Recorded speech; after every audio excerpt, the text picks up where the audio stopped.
Donc, bonsoir tout le monde, bienvenue à cette séance ordinaire du 10 mai 2021. Donc, ce soir, on a la présence avec nous, comme vous pouvez voir à votre écran, de M. Jean-Philippe Chrétien et de M. Richard Chrétien, qui sont les comptables qui font les vérifications pour la municipalité pour l'année 2020 de chez Raymond Chabot, Graham Thornton. Donc, je vous laisse la parole tout de suite, messieurs. Oui, bonjour. On va commencer avec les revenus de dépenses. Revenus de dépenses de l'année. Donc, l'année passée, on avait 1 386 000 qu'on retrouvait au niveau du fonctionnement versus 1 383 000 également. Fait que pour ce qui est du fonctionnement, ça a demeuré sensiblement semblable. Mais c'est plutôt au niveau de l'investissement que l'année passée, on avait un 72 000. Cette année, on se trouve à avoir un 207 000. Donc, l'augmentation est due avec le programme TEC 2014-2018, comme on a calculé au cours de notre mandat. Donc, ça fait en sorte qu'on a des revenus totaux de 1,5 million versus 1,4 million l'année passée. Au niveau des dépenses, l'année passée, on avait plutôt là, 1 561 000 versus 1 455 000. Donc, la diminution majeure là, est en fait reliée aux dépenses qui ont été en moins reliées aux activités. Bon, quand on parle du chalet des loisirs, la boutique, etc., qui avait tout été fermé. Donc, on a eu des dépenses en moins au cours de l'année, évidemment, avec la pandémie. Ça fait en sorte qu'on arrive avec un excédent de 135 000 versus un déficit de 101 000 l'année passée.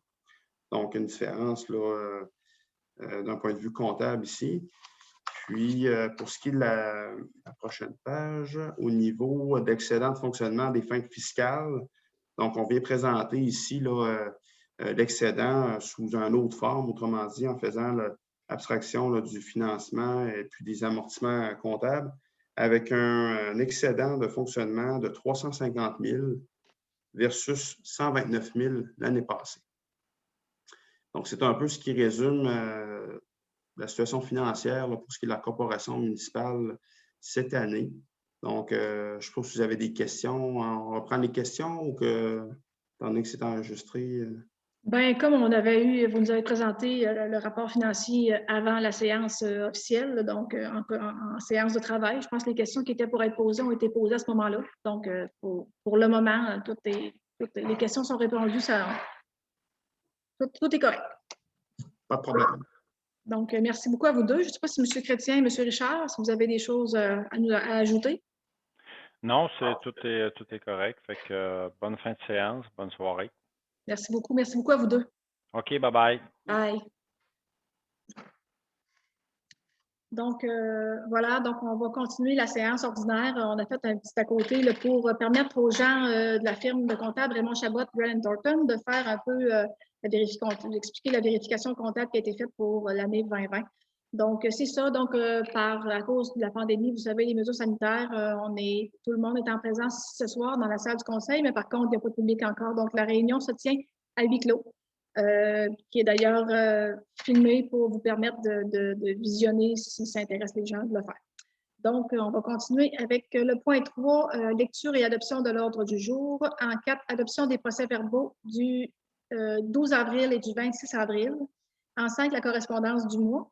En 6, rapport du conseil et suivi des procès-verbaux. En 7, présentation des comptes payés. En 8, présentation des comptes à payer.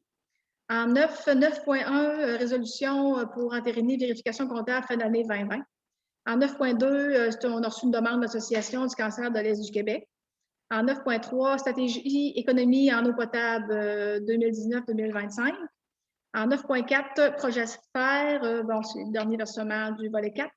En 9.5, on a l'abandon du projet 2019 pour subvention en ce qui a trait au compostage.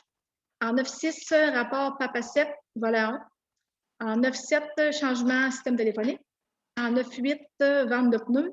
En 9.9, les frais en ce qui a trait au bardeau d'asphalte et au bois pour l'éco-centre. En 9.10, portail des données immobilières. En 9.11, modification au règlement 2019-04 en ce qui a trait à la gestion contractuelle. En 9.12, résolution, nouvelles mesures, un vote par correspondance à cause de la pandémie pour les gens de 70 ans et plus. En 9-13, soumission à DMQ pour une formation. En 9-14, frais de supervision emploi étudiant. En 9-15, engagement. En 9-16, mise à jour pour la charte des loisirs et des pompiers. En 9-17, la journée contre l'homophobie. En 9-18, municipalité nourricière. En 9-19, approbation budget HLM. Et en 9-20, la marche de la ZANO. En 10, note de la DG. En 11, rapport du directeur des travaux publics. En 12, période de questions. En 13, clôture de la séance. Donc, j'aurais besoin d'un proposeur pour l'adoption de l'ordre du jour. Monsieur Mainville, merci beaucoup. Donc, je vais vous... tout le monde est présent. Madame Franqueur est ici à côté. Monsieur Huet, Monsieur Mainville, Madame Cloutier, Monsieur Poirier et Madame Boulay. On a aussi la présence de Monsieur Baron et Madame Léona Franqueur en remplacement de Madame Diane Grégory qui est absente ce soir. Donc, voilà. L'adoption des procès-verbaux, tout le monde en a pris connaissance. Tout le monde les a eus dans les délais requis. Est-ce qu'il y a des modifications apportées? Est-ce que tout était correct? Si on parle de la séance ordinaire du 12 avril, je n'avais pas vu rien pas de modifications apportées, tout était correct. Parfait. Donc, un proposeur pour le procès-verbal de la séance du 12 avril. Monsieur Huet, merci beaucoup. Et un proposeur pour la séance spéciale du 26 avril. Madame Cloutier, merci beaucoup. Au point 5, on a la correspondance du mois. Donc, on a eu une lettre de M. Bruno Lévesque, qui est le préventionniste responsable au niveau du service incendie, au niveau de la MRC. C'est un petit compte-rendu en ce qui a trait à nos pompiers et la formation qui est en cours pour eux. En 2, on a reçu aussi un courrier de la part de Mme Catherine Henry là, qui nous informait un petit peu du programme en ce qui a trait à la tordeuse des bourgeons de l'épinette, qui nous donne un petit peu aussi les endroits pour visionner les secteurs qui vont être arrosés pour prévenir la tordeuse d'épinette pour l'année 2021. Et en 3, on a reçu une lettre des affaires municipales. C'était pour nous avertir là, de ce qu'on va parler un petit peu plus loin là, sur la modification au règlement par rapport à la gestion contractuelle. Donc, on va vous en faire part un petit peu plus tard. Donc, c'est ce qui était comme correspondance pour le mois. En 6, rapport du conseil suivi des procès. Donc, Mme Franqueur voulait vous adresser quelques petits mots. Oui, bonsoir. Pour les éco-centres, il y a le mercredi après-midi que c'est ouvert de ne pas déposer, on demande aux citoyens de ne pas déposer les articles quand c'est pas ouvert le long de la clôture. Puis pour le bois et le banc d'eau, on va continuer à les prendre à l'éco-centre, mais pas de frais encore cette année. Donc, merci. Merci, Mme Franqueur. Voilà, donc pour continuer sur la table, il y avait Monsieur Huet et Mme Cloutier qui sont au niveau des loisirs. Donc, je sais que Mme Cloutier est en démarche déjà pour planifier les après-midi des jardins. C'est sûr qu'on va se préparer à faire des activités, puis on verra. On se souhaite que la pandémie ne nous mettra pas trop de bois dans les roues. Donc, voilà. Monsieur Mainville, ben écoute, Monsieur Mainville qui fait toutes ses tournées des bâtiments, les travaux publics, c'est ça. Et Monsieur Poirier qui continue toujours le suivi au niveau des pompiers. Et Mme Boulay, là, on continue les préparations pour les boutiques pour l'ouverture. On se souhaite en juin prochain. Donc, voilà. En ce qui me concerne, bon, mais il y a des réunions. On dirait que le printemps est propice aux réunions de toutes sortes. Donc, beaucoup de rencontres et de travail sur différents comités. Donc, on continue à travailler dans tous ces dossiers-là. Donc, en 7, présentation des comptes payés. Les comptes payés, donc les dépenses compressibles, c'est les comptes qui passent à tous les mois au niveau des matières résiduelles. On parle d'Hydro-Québec, on parle des cellulaires. Les autres comptes payés, donc marché le rouge pour 72,25, les extincteurs YB pour 114,98, AGLS et services colis pour 165,71, papeterie quartier pour 113,72. Solucia, des chargeurs pour les cellulaires pour 88,51. Wilbrod Bélanger et Fils pour 72,39. RDL Courrier, transport de pièces, 46,24. Un échelle de pompier, 172,45. Énergie et ressources, droit de mutation, 25 $. Garage Florent Roy, pour de l'essence et des réparations pour un total de 790,96 $. Énergie et ressources encore pour un avis de mutation encore 25 $. Poste Canada pour 250 $ pour un total de 12 057,86 $. J'aurais besoin d'un proposeur pour les comptes payés. Monsieur Mainville, merci beaucoup. En 8, présentation des comptes à payer. À payer, donc, Groupe Oméga pour l'entretien de la station d'épuration pour 771,7 $. Xerox, le versement mensuel pour le photocopieur de 211,55 $. Aquifer, analyse de vulnérabilité de notre source en eau potable pour différents versements pour un total de 10 140,80 $. Premier Tech, mesureur de boue pour les fosses, 544 $. Garage Florent Roy, encore différents. Des pièces, de l'essence, du diesel, 1379,50 $. BMR pour 417,61 $. Protection Garvex, c'est pour les pompiers, là, faire la recherche des Apria pour 304,45 $. Raymond Chabot, 2874,37 $. La SSQ, 430,32 $. CCL pour une demande de permis pour 480,60 $. Le groupe Voyer pour 1240,72 $. Chemaction pour des lampes de remplacement pour 839,32 $. Si je ne me trompe pas, c'est encore pour les pompiers. Messer pour 95,30 $. Et Transport Monod pour 181,21 $ pour un total de 19 985,82 $. Donc, un proposeur pour les comptes à payer.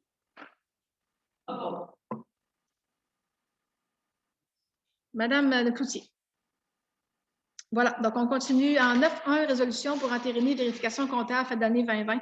Donc, vous allez voir en début de séance, là, on a filmé la présentation des deux messieurs comptables qui ont fait l'exercice pour la vérification comptable pour l'année 2020. Donc, j'aurais besoin d'un proposeur pour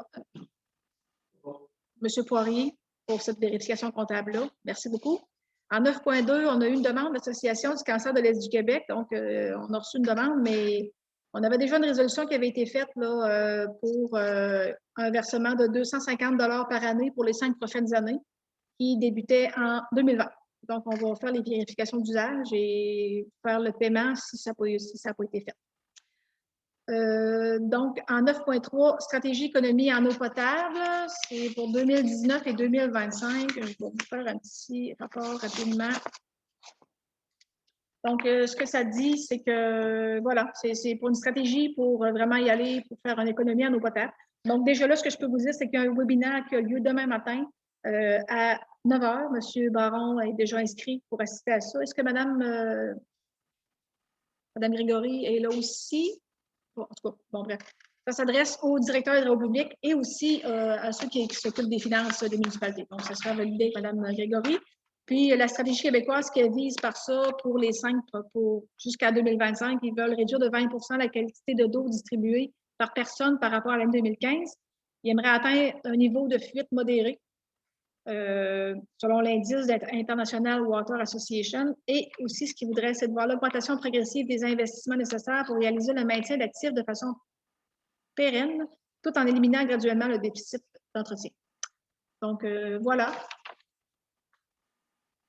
Madame Franco, est-ce que ça me prend une résolution, vu que monsieur assiste déjà au webinaire, c'est gratuit? Ah bon, j'aurais besoin d'un... Donc, un proposeur pour 9.3 pour la stratégie en économie d'eau potable. Madame Cloutier, merci. Puis on revient en arrière. Je m'excuse, un franqueur, j'ai fait une erreur. Donc, en 9.2, j'aurais besoin de proposeur pour l'Association du cancer de l'Est du Québec. Si jamais ça n'a pas été fait, on va faire le versement qui doit être fait. Madame Boulay, merci beaucoup.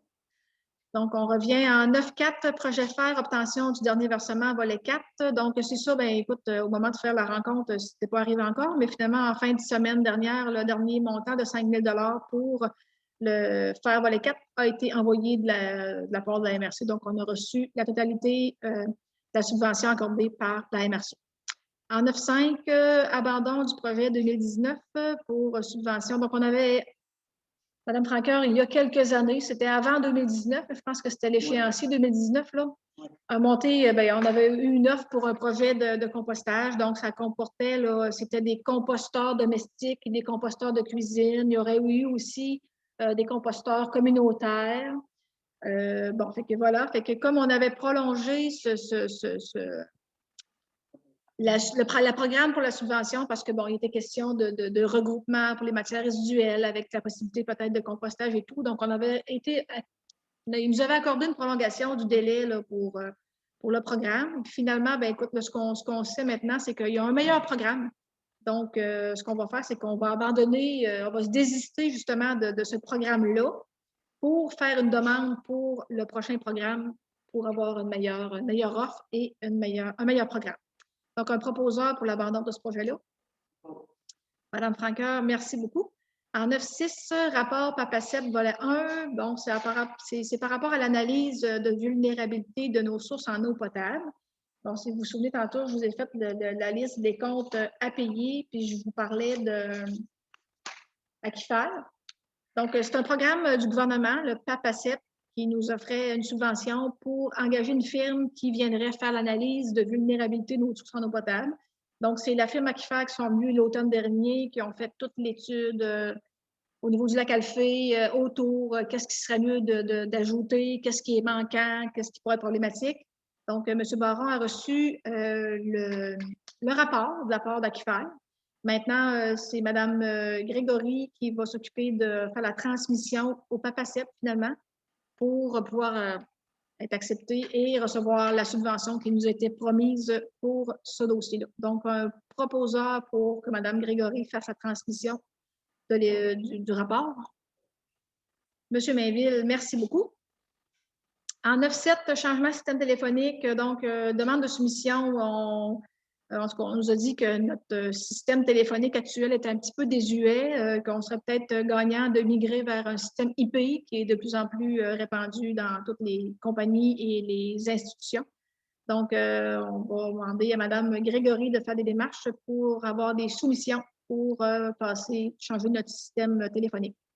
Donc, un proposeur pour ça. Monsieur Huet, merci beaucoup.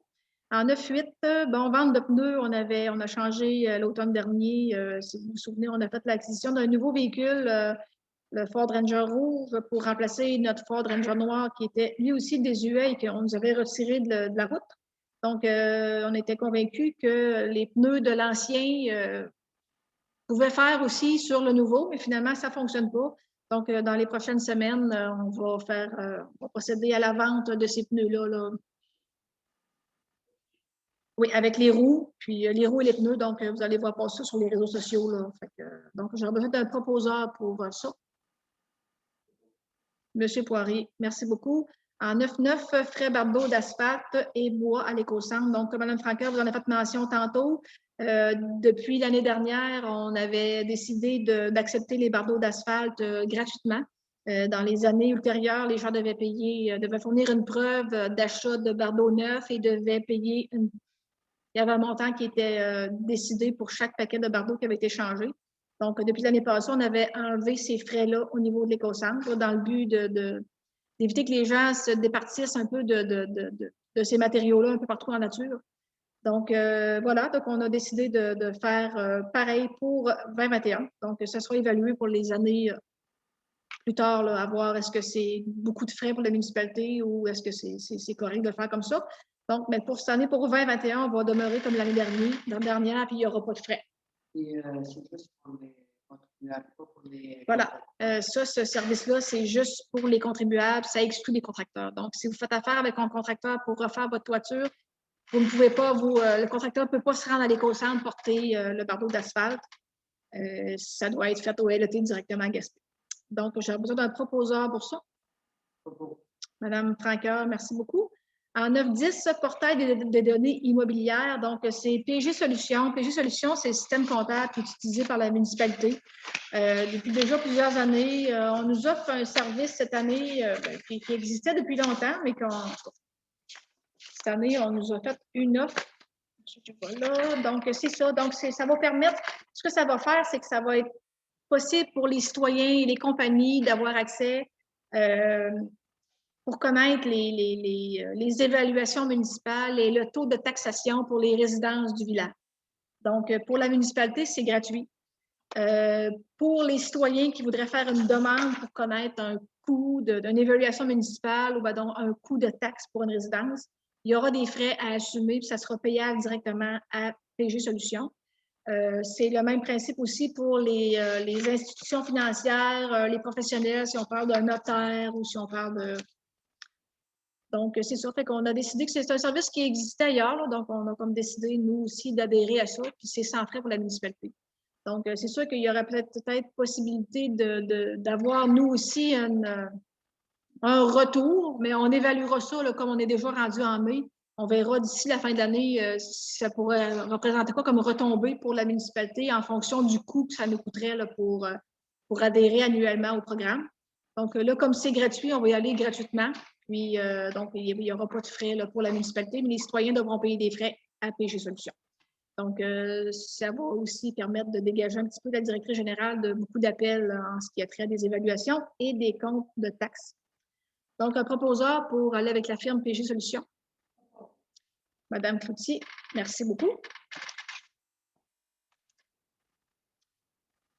Ensuite de ça, on est rendu au 9.9.11, modification au règlement 2019-04 sur la gestion contractuelle.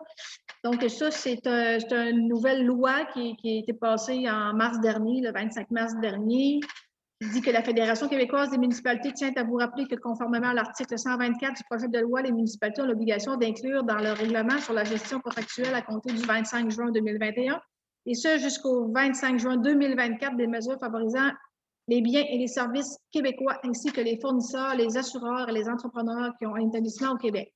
Donc, à cause de la pandémie, puis dans le but de relancer l'économie québécoise, on nous incite fortement, parce que c'est une nouvelle loi, de faire affaire avec des compagnies et des contracteurs québécois plutôt que des compagnies qui viendraient de l'extérieur du Québec ou même à l'extérieur du Canada. Donc, c'est un peu ce que cette loi-là nous dit. Donc, est-ce que ça me prend un proposeur, Mme Franca, vu que c'est une loi, on adhère, là, on prend une résolution. Donc, un proposeur pour ça, M. Huet.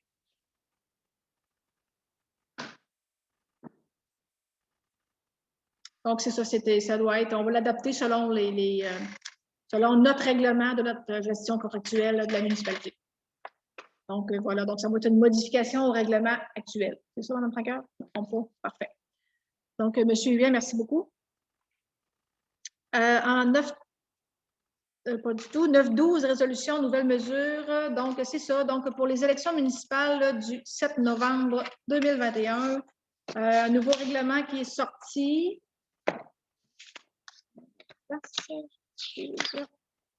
Donc, c'est un nouveau règlement. C'est juste que ça dit que c'est pour aider les gens de 70 ans et plus en contexte de pandémie, en contexte d'éviter les grandes foules, les rassemblements, les tout, puis pour protéger cette clientèle-là. Donc, les gens de 70 ans et plus auront la possibilité de voter. C'est un vote par correspondance. Voilà, merci, Mme Franqueur. Donc, les gens vont pouvoir voter par correspondance, donc par la poste ou par courriel, ou en tout cas, il y aura des moyens là, vraiment déterminés. Là. Donc, ça donnera la possibilité à ces gens-là de pouvoir exercer leur droit de vote sans avoir à se déplacer ou de se mettre dans des situations là, qui pourraient les mettre à risque. Donc, un proposeur pour que la municipalité de Florida adhère à ce nouveau règlement-là. Merci, M. Mainville. Vous êtes le seul qui se sent concerné, quoi.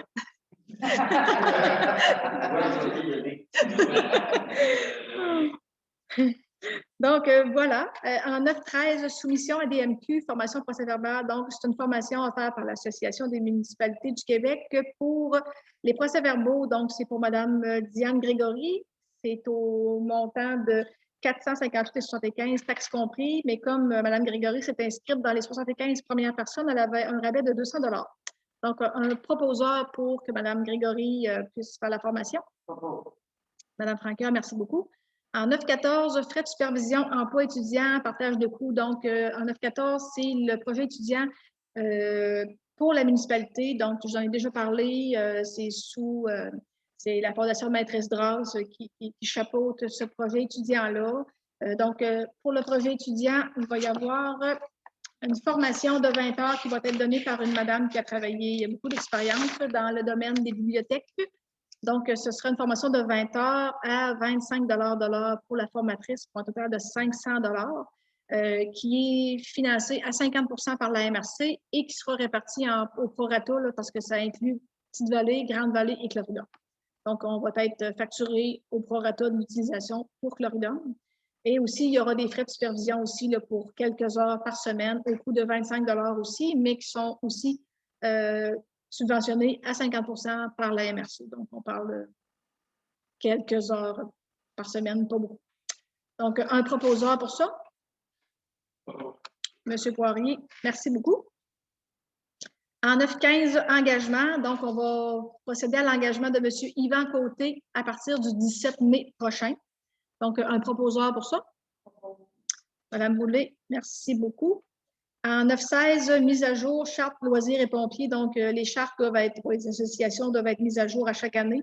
Donc, pour la charte des loisirs, j'aurais besoin d'un proposeur. Monsieur Poirier, merci. Et pour la charte des pompiers, un autre proposeur. Vous avez le choix entre M. Huet et Mme Cloutier en tant que. Donc, en 9-17, journée contre l'homophobie. Donc, c'est la Fondation Émergence qui a pour mission de défendre les droits des personnes lesbiennes, gays, bisexuelles et trans. Chaque année, elle met sur pied la Journée internationale contre l'homophobie et la transphobie. Donc, c'est le 17 mai que la Fondation a créé pour la première fois cette journée. Donc, c'est reconnu à l'échelle nationale et internationale maintenant. Donc, comme municipalité, nous, on s'engage le 17 mai prochain à mettre le drapeau qui nous a été fourni par la Fondation Émergence pour montrer notre support contre l'homophobie et la transphobie. Donc, un proposeur pour ça. Madame Boulay, merci beaucoup. En 9-18, municipalité nourricière. Donc, municipalité nourricière, c'est un programme.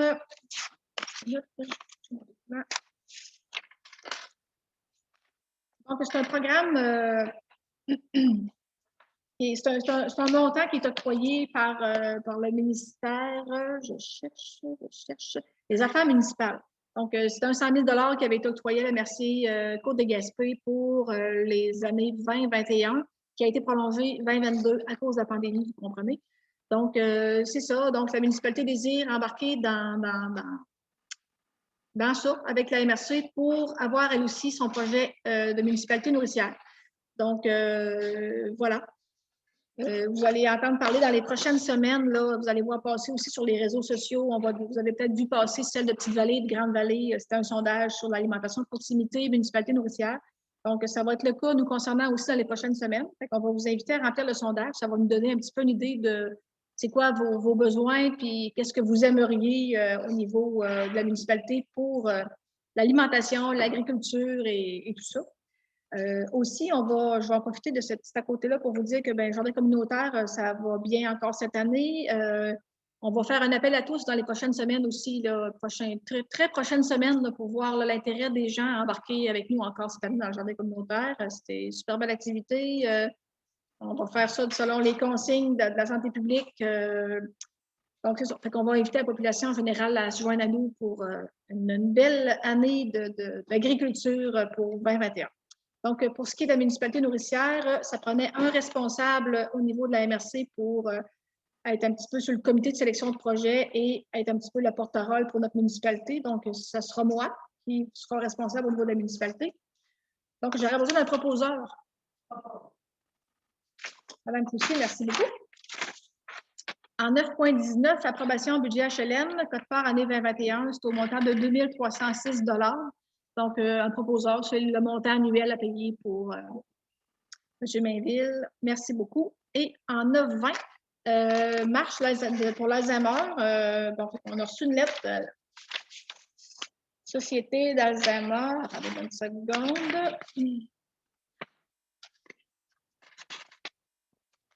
L'Alzheimer à Gaspésie de la Madeleine. Donc, pour d'offrir marcheur élite, et on ciblait vraiment les maires de la Gaspésie. Donc, je me suis sentie clairement visée par cette demande et ça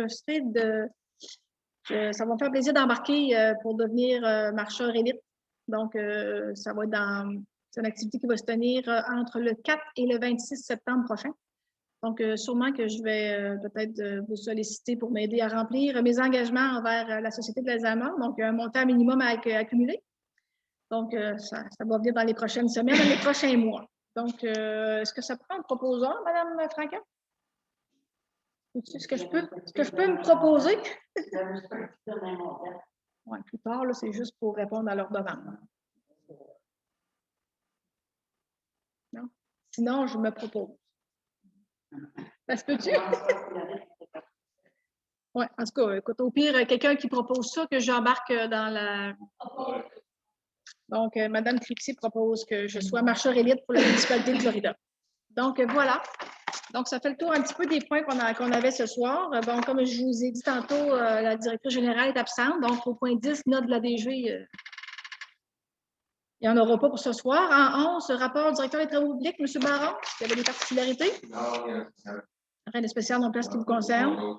Bon, parfait. Fait que vous avez sûrement vu passer là, les consignes sur Facebook pour les gros rebuts.